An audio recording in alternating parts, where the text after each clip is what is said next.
You see that light over there? That's God. Hi guys, how are you? Remember when I did a video a while ago talking about AI taking over and how this would actually work as a useful tool for non-artistic jobs? Well, I must say that video aged incredibly bad, since right after the release of the video, some information about data centers went public. But what's a data center? A data center are these massive boxes that have thousands of computers inside. They're like massive, like the size of a warehouse or some shit like that. Anyway, back to the topic. People are realizing that AI data centers need a massive amount of energy to work. How much? Well, they would need all the energy produced by one single nuclear power plant. And because of it, people living near a data center will have to pay an absurd amount of money on their electricity bill because they don't want the data center to pay their own bills. Not only that, but the data center need a lot of water to cool down the computer chips. How much water? Enough water to supply a town with 50,000 people in it. Afterwards, the water is dumped or even reused. And what's the problem with that? Well, somehow it's polluting severely the water in local neighborhoods, making potable water undrinkable. This is the current drinking water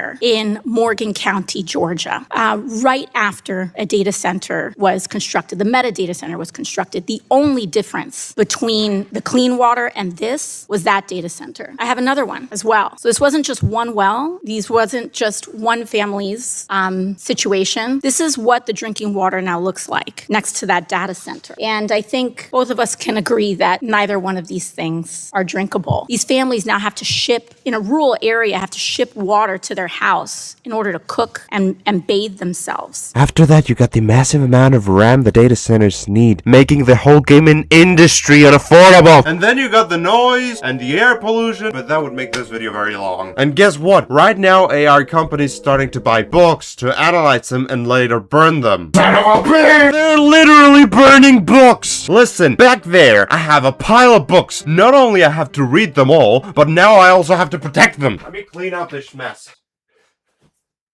Oh, but how would they scan the information then? This thing over here, it's a Kindle. You can read 1,000,000 books without having to buy a shit ton of paper. And if you don't have enough money to get a Kindle, you can get ebooks, which is the same thing but in your phone or your computer. And if they are ebooks floating around the internet freely, why not taking those instead of taking real books to make the process even harder? Bet that some tech bro will come up and say, oh, but the whole world is evil except our innocent 100,000 square foot of polluting data center. You're just jealous. Listen, if tech bros are as smart as they pretend to be, they would be working on making AI data centers more energy efficient and more environmental friendly, instead of sucking AI generated dick. But guess what? Not everything is bad. Recently, I was reading the newspaper and I realized that the state of New York has banned AI data centers. Huge W! Well, they didn't ban AI data centers, but they put very strict regulations. For example, if a data center wanted to open in the state of New York, the data center will have to pay for their own electricity bill, and they'll have to clean the water after using it, between other stuff that I don't remember. I hope more states in the nation does this exact thing so people won't be affected by it. Anyway, I'm still pissed about data centers destroying books. It reminds me of Fahrenheit and how banned books of the past managed to predict how today world